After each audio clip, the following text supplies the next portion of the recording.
नमो शेतकरी योजनेअंतर्गत जे शेतकरी लाभ मिळवतात त्यांच्यासाठी अत्यंत महत्त्वपूर्ण अपडेट असणार आहे. नमो शेतकरी महासन्मान निधी योजनेचा 8वा हप्ता आता लवकरच जमा होण्याची शक्यता आहे. अनेक अहवाल समोर आले होते. जानेवारी 2026च्या शेवटी किंवा फेब्रुवारीच्या सुरुवातीला हे मिळण्याचे सांगितलं जात होते, परंतु शेतकरी बांधवांच्या खात्यामध्ये 1 रुपयाही जमा झालेले नाही. या योजनेत पात्र शेतकऱ्यांच्या खात्यात थेट 2000 रुपये जमा केले जातात. 7व्या हप्त्यानंतर आता 8व्या हप्ते मिळवण्यासाठी लाभार्थी यादीत नाव असणे आता गरजेचं असणार आहे. महत्त्वाची माहिती म्हणजे इथे रक्कम 2000 रुपये मिळते. जे शेतकरी PM किसान सन्मान निधीचे लाभार्थी आहे तेच या योजनेसाठी पात्र असणार आहे. व इथे नमो शेतकरी योजनेची 8वी जे काही हप्ता आहे ते मिळण्यासाठी शेतकऱ्यांनी आपली KYC आणि बँक खाते आधारशी जे काही आधार आहे त्याच्याशी लिंक केले असल्याची तुम्ही खात्री करून घ्यायची आहे. अधिकृत तारखेची घोषणा लवकरात लवकर सरकारने केली पाहिजे आहे, कारण नमो शेतकरी योजनेचा 8वा हप्ता अजूनही प्रलंबित आहे आणि त्याची वाट पाहता पाहता नक्कीच आता शेतकऱ्यांचे डोळे थकले आहेत. कारण प्रत्येक वेळेस तारीख सांगितली जाते, प्रत्येक वेळेस तारीख बदलली जाते. हे फक्त शेतकरी बांधवांच्या बाबतीतच का घडत आहेत?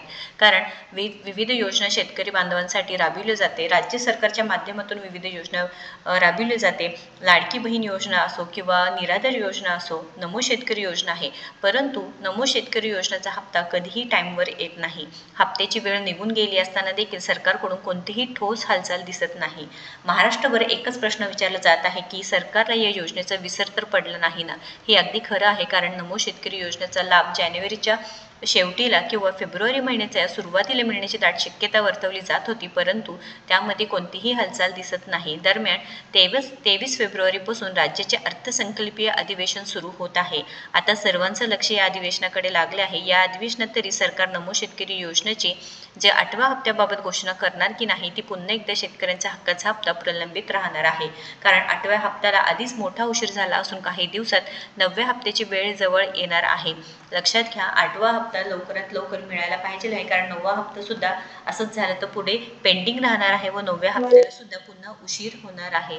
त्यामुळे शेतकरी बांधवांनो, तुम्हाला काय वाटतं नक्कीच कमेंट करून सांगायचं आहे, कारण आधीच मोठा उशीर झालेला आहे व इथे वेळ निघून गेली तरी सुद्धा सरकारचे डोळे उघडलेले नाही. सरकार नक्कीच शेतकरी बांधवांना जे काही पैसे आहेत ते देणार का नाही हे सुद्धा आता वाटत आहे.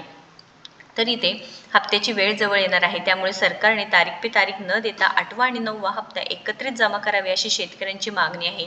ही अत्यंत महत्त्वपूर्ण असणार आहे, कारण शेतकऱ्यांची मागणी कधी पूर्ण होणार आहे? कारण प्रत्येक वेळेस जेव्हा सरकार नवीन योजना आखते त्यावेळेस नक्कीच इथे शेतकरी बांधवांना डावलते व शेतकरी बांधवांचे जे काही महत्त्वाचे निर्णय आहे त्याला नेहमी ते पेंडिंगला जात आहे. तर लक्षात घ्या, तारीख पे तारीख न देता 8वा आणि 9वा हप्ता आपल्याला एकत्रितपणे मिळायला पाहिजे आहे अशी शेतकऱ्यांची मागणी आहे.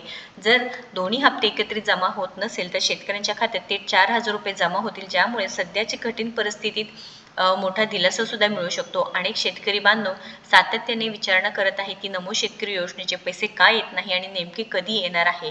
आम्ही केवळ अधिकृत माहिती तुमच्यापर्यंत पोहोचवण्याचं काम करत आहे. या संदर्भात तुम्हाला काय वाटतं नक्कीच कमेंट करून सांगायचं आहे, कारण नमो शेतकरी योजनेचा जो काही हप्ता आहे ते लवकरात लवकर वितरित करून घ्यावे. कारण 23 तारखेला बघा अर्थसंकल्पीय अधिवेशन आहे, त्याच्यामध्ये तरी हे निर्णय घेतले जाणार का? शेतकरी बांधवांसाठी कोणते मोठे निर्णय घेतले जाणार हे सुद्धा एक आतुरता आहे. नमो शेतकरी योजनेतून अनेक शेतकऱ्यांचे पत्ते कट सुद्धा झाले आहेत, कारण 8वा हप्ता मिळण्यासाठी आता शेतकरी प्रतीक्षेत जरी असले तरी PM किसान योजनेचे जे लाभार्थी आहे त्यांनाच आता नमो शेतकरी योजनेचा सुद्धा लाभ मिळणार आहे. महत्त्वपूर्ण अपडेट जास्तीत जास्त शेतकरी बांधवांपर्यंत शेअर करा व अशाच महत्त्वपूर्ण अपडेटसाठी आपल्याला सबस्क्राईब करा. धन्यवाद.